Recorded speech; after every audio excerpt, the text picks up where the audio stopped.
हुई है, चूंकि बैटरी भी खत्म हो रही है और हम गाड़ी में हैं, इसलिए चलिए आपको बहुत धन्यवाद। बहुत धन्यवाद। विक्रम जी को धन्यवाद, और हमारे साथ प्रभात जी जुड़े हैं, आपका भी बहुत बहुत आभार। और विजय विजय बंधु जी लगातार हम लोगों के साथ थे, हैं और रहेंगे। चलिए मैं सीधा विक्रम जी के पास पहुंचूंगा, बहुत देर से नेटवर्क इशू कर रहा है, बार बार जुड़ते हैं चले जाते हैं। विक्रम सिंह, बजट सत्र हो रहा है फरवरी में प्रस्तुत। कर्मचारियों को, अनुदेशकों को, सभी कर्मचारियों को बड़ी आशाएं हैं, एक नहीं ढेरों कर्मचारी है।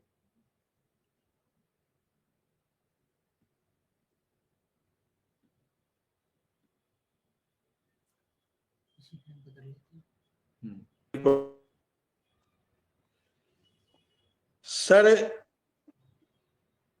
बजट तो देखिए प्रत्येक वर्ष ये तो नियम है भारत सरकार का और उत्तर प्रदेश सरकार का,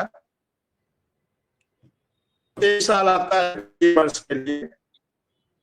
1 अप्रैल से भारत का या किसी भी सरकार का वित्तीय वर्ष शुरू होता है, 1 अप्रैल से 31 मार्च तक, और इसके एक साल फरवरी में बजट पेश किया जाता है और फिर बजट को पास किया जाता है, फिर 1 अप्रैल से उसको किया जाता है। और जिस प्रकार से उत्तर प्रदेश के अनुदेशक, उत्तर प्रदेश के शिक्षा मित्र इस बजट का इंतजार कर रहे हैं, देखिए उत्तर प्रदेश का अनुदेशक, उत्तर प्रदेश का शिक्षा मित्र इतना परेशान और हताश और निराश हो चुका है कि हर आने वाली चीज पे वो आशा लगाता है, चाहे कैबिनेट बैठक हो, बजट हो, उसको लगता है कि सरकार इसमें हमारे लिए कुछ लेकर आएगी, कुछ पिटारा करेगी।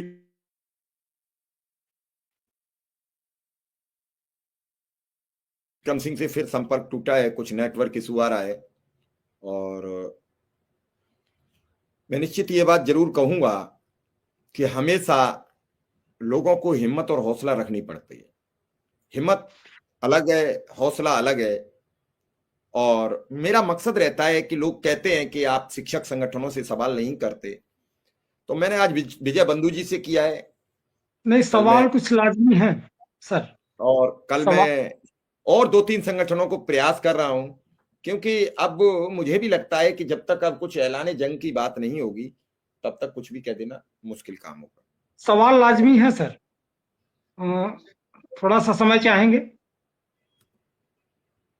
जी, सवाल हैं, सवाल करने चाहिए। जैसे मैं ही अभी आपके बीच उपस्थित हूं, बड़ी व्यवस्था में मैंने एक मंच का निर्माण किया, क्योंकि सेवा काल के दौरान से लेके अब तक तमाम बहुत सारी समस्याएं थी जिसके लिए संघर्षरत रहे, अकेले संघर्षरत रहे व्यक्तिगत तौर पर। और विभाग में स्थिति वर्तमान ये है कि मैं बड़ी जिम्मेदारी के साथ कहना चाह रहा हूं कि प्रदत्त सुविधाएं, व्यवस्थाएं लगभग 5 दर्जन संगठन हैं जो कार्य कर रहे हैं।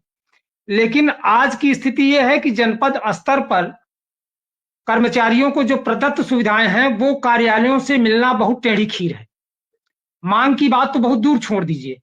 तो आज जहां तक बात चल रही है आउटसोर्सिंग और निजीकरण की, तो बड़ी जिम्मेदारी के साथ एक प्रश्न मैं रखना चाहूंगा कि क्या जब शिक्षा मित्र और अनुदेशक की नियुक्ति हो रही थी और जिस विद्यालय में हम ही लोगों की नियुक्ति हो रही थी और मृतक आश्रित योग्य थे जो है, तो क्या अगर कोई अनीत की नियुक्ति